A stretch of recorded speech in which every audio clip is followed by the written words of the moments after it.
Swastiastu. Om Swastiastu. Ibu kasubagte sare banget mesti kayang titiang Bapak kasih sane kusumayang titiang Bapak Korlo sane sapun presiden rauh kasapun iketaler adi dibakti sarang sami pamengkas mahasiswa PKL sane banget kusumayang titiang. Berbahagia sekali pada kesempatan ini mari kita mencoba untuk merefleksi hari-hari suci yang sudah lewat. Galungan dan Kuningan. Maka pada kesempatan yang berbahagia ini, karena banyak yang berbicara tentang kesejahteraan tadi, maka judul Dharma Wisana saya isi berjudul dengan kesejahteraan dalam hidup. Bapak Ibu umat sedharma yang berbahagia, sebelum kita melambung membahas kesejahteraan, kesejahteraan, kita harus mengingat tulisannya Profesor Renal Kasali. Judulnya adalah The Great Shifting. Bahwa kesejahteraan itu bergeser posisinya sekarang. Itu buku baru. Kalau dulu kesejahteraan itu begitu di rumah ada beras, ada gerang, ada sudang, cukup. Apalagi ada lingis tanusan. Itu cukup zaman dahulu. Tapi Renal Kasali memandang bahwa sekarang sudah berubah. Jadi kalau bisnis berubah, maka tuntutan berubah, maka kesejahteraan nilainya pasti berubah. Nah, itu rumusnya Renal Kasali. Sebelum kita melanjutkan apa sebenarnya kesejahteraan. Jadi untuk berbicara kesejahteraan ada 3 hal yang perlu kita renungkan. Yang pertama, apa itu kesejahteraan? Yang kedua, apa formulasi kesejahteraan itu? Dan yang ketiga, apa manfaat dari kesejahteraan itu? Tadi selama perjalanan menuju tempat apel, saya bertanya sama teman-teman. Satu kata untuk kesejahteraan, ada yang bilang tercukupi, ada yang bilang menikmati, ada yang bilang seluruh kebutuhan terpenuhi, dan sebagainya. Kita coba formulasikan Bapak Ibu sekalian, kalau dalam kurun satu tahun buku, kita mendengar juga Pak Kepala dan Ibu Kasubag tadi memberikan pengumuman tentang kesejahteraan juga. Kita sudah lulus beberapa hal. Di tanggal 5 bulan 5 2025. 5 ditambah 2025 itu memberikan pesan bahwa kesejahteraan itu ada pada tanggal ke-7. Jadi untuk supaya mendapatkan kebahagiaan itu sederhanakan Sabta Cakra dalam diri 7, upayakan memuja Sabta Loka ke atas dan degang Sabta Petala ke bawah. Artinya apa? Kita harus mengingat 3 hal.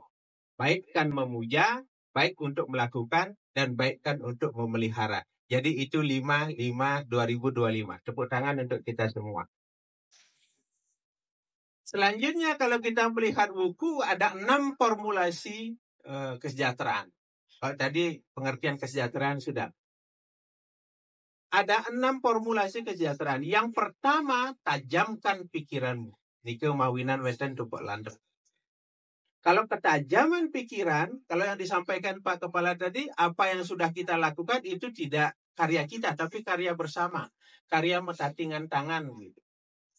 Jadi ketajaman pemikiran si A, si B, si C bersatu untuk menjadi tajam mencapai keberhasilan itu sangat penting. Jadi jangan berpikir bahwa kita ini hanya menjadi bagian. Kita juga adalah penggerak untuk itu. Dengan catatan, baikkan diri kita di tempat kita masing-masing. Swadharma kita baikkan. Nah, kata konsep kesejahteraan dengan penajaman pikiran artinya adalah kesejahteraan itu hanya akan diperoleh oleh orang yang tajam pikirannya, bisa melihat peluang dan mampu mengambil peluang itu. Itu yang pertama. Yang kedua, setelah tumpuk landap ada tumpuk warigen. Kita harus ingat alam. Bagaimanapun baiknya hasil kita, kalau alam tidak memberikan kebaikan bagi kita, maka kita tidak akan peroleh kebaikan. Madu watantayate, madu saranti sindu waha madwir nahasan wa sadihi. Jadi kalau segala sesuatu kita sudah pelihara baik, maka kebaikan itu akan datang pada kita. Udara terasa manis, air terasa manis, dan sebagainya. Nah, itu warigen. Formulasi yang ketiga, itu untuk mencapai kesejahteraan adalah setelah warige ada tumpuk landap kuningan. Kuningan kesejahteraan baru kita lewat. Kenapa kesejahteraan? Karena pada hari itu adalah dipuja Dewa Mahadewa. Maka kita identik dengan nasi kuning.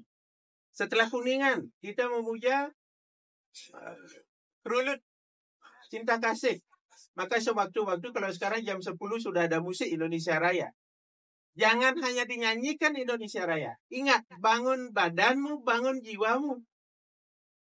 Bangunlah badannya, bangunlah jiwanya. Jadi kalau badan dan jiwa sudah termakmurkan, maka kemudian kita akan mampu melakukan swadharma kita dengan baik. Setelah kuningan ada rulut.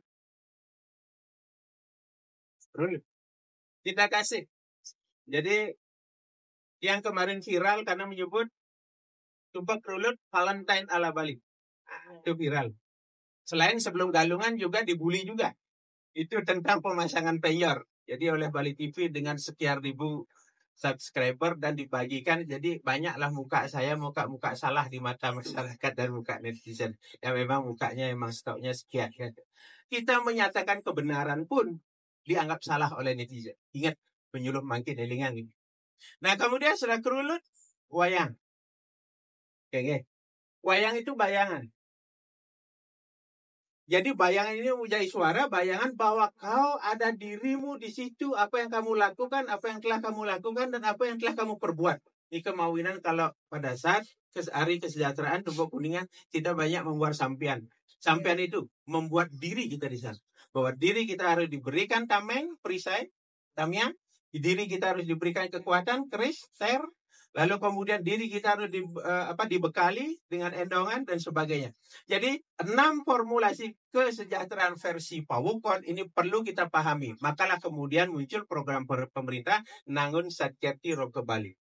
Umat sedharma yang berbahagia, saya simpulkan Dharma Wacana saya tadi bahwa kesejahteraan itu formulasinya adalah bagaimana kita menguatkan seluruh rangkaian-rangkaian hari suci Galungan itu dan dimaknai dalam bentuk pesan bagi kita bahwa ada unsur penyucian, ada unsur penguatan, ada unsur perilaku yang harus diperbaiki, unsur juga diri. Apabila formulasi ini diperoleh, maka kita akan sampai titik di mana kesejahteraan kita peroleh. Kedua, pesan pada Pawuk, di sana ada 6 formulasi kesejahteraan, yaitu di tumpek yang kita lakukan setiap bulan. Jadi kalau tumpek itu semua kita maknai bahwa itu adalah kita mengingat lingkungan, mengingat Tuhan, mengingat diri kita, maka kemudian formulasi kesejahteraan akan bisa kita peroleh. Intinya adalah kesejahteraan itu adalah sejauh mana keberterimaan kita menikmati apa yang menjadi hasil kehidupan kita ini, lalu kemudian mensyukuri kehidupan kita yang lebih mulia. Jadi menikmati dan mensyukuri adalah 2 yang wajib kita miliki untuk mengatakan bahwa diri kita itu sejahtera. Jadi ukuran sejahtera bukan adalah uang. Ukuran kesejahteraan bukan adalah harta. Seberapa banyak kita mobil punya, motor punya, lahan punya, dan sebagainya, tidak seperti itu. Sejahtera adalah sejauh mana kamu menikmati apa yang kamu peroleh, dan itu maka formulasi kesejahteraan itulah yang paling utama. Mohon maaf apabila ada kekurangan, saya akhiri dengan para mesanti. Om Santi, Santi, Santi. Oh.